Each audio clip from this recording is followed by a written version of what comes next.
What's going on, everybody? DarkWorldMOFO here with Christian. We are at the ARG KMC in Akron, Ohio, and this man has just won the entire event. I did. How does it feel? It feels good. You know, I came here with my team, Team Peach. We have an ARG, of course, like Definitely. always.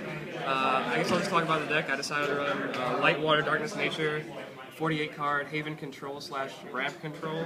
As you can see by the Nature section, that's the point of including it. You know, a lot of Haven decks have been popular since the card's release. Some involving Nature, some involving more of a focus on the blockers and the discard and the Panopters. I chose to just use Haven as a finisher, as in it's like hexproof, it can't be targeted by effects. Coupled with laws is just insane. So hopefully my version was able to ramp up faster than most other versions while not completely sacrificing its aggressive matchups. So yeah, as you can see, lights. You got 3 Havens, 3 Andromedas, 3 Lyras. These are pretty standard. I think they're still really good.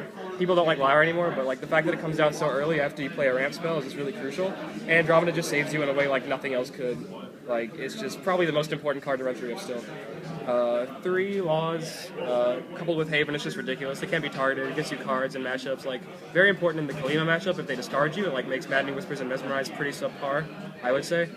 And then 2 Store Sparks. I had 1, but I like 2 because other Haven decks, like, you want to have a way to like break the stalemate and go for game or like beat over their guys. And that's it for the light section. Water, the only 5 real water cards I ran. 3 bottles, 2 memories. I like memory a lot. Like I usually run 3 in control, but there's just no room. There's so much I wanted to run. And bottle, didn't do too many ridiculous things throughout the day, but if anyone watched the finals match, it definitely performed way more than expected. At least in that match, it just got Haven out like turn 5 is sort of unfair. Wow. It's definitely unfair. Yeah, but it's like you have to run it. There's just so many big things in this deck, and like any creature is so good on your opponent's turn. For Dark, pretty small Dark section. 3 Terra Pits, 3 Bone Blades, pretty standard removal spells right there. 2 Screeching. I got this idea from guys in Texas, Joe Bass and Rob Hebert. Shout out to them. Super good against all the aggressive decks that I didn't really face until like the final match. And I didn't really see Darkest Mana, so it didn't really do much, but I like the idea of this card a lot. Kill Strider sometimes, but mostly for the rush decks for sure. And Nature, very important Civ for the mana ramp. 3 Sprouts, love it on turn 2. Reap and Sow, great turn 4 play. It's a great top deck too, like you just dig deeper and you get mana, it's insane. Alright, so I want to talk about Ramnoth. I ran this over Mana Storm because it's a creature instead of a spell, so it doesn't lose to like Laws and Cyber's Camp and all that.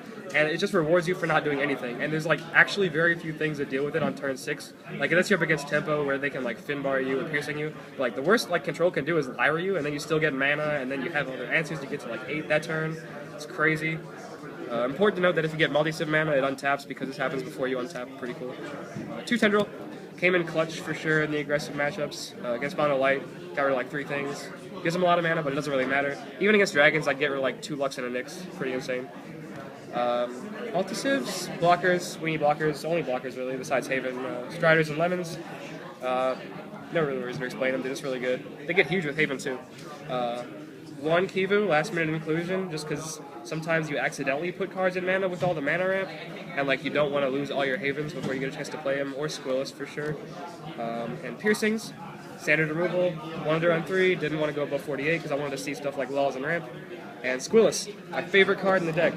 It wins so many games. It's like more important than Haven probably. Like you don't need Haven to win the Haven matchup, but you need Squillis. Like I was always considering going to 3.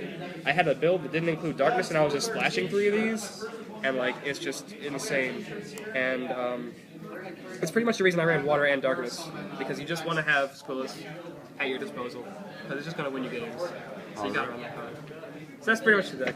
Alright. Yeah. Well, once again, congratulations on your first place at the KMC in Akron, Ohio, sponsored by Ultra Reality Games. Everybody make sure to go check them out and their website. Christian? And my articles, I'll write for them. Definitely, Yeah. he is a writer for them. Alright guys, thank you so much for watching. DarkWorldMOFO out. Peace guys.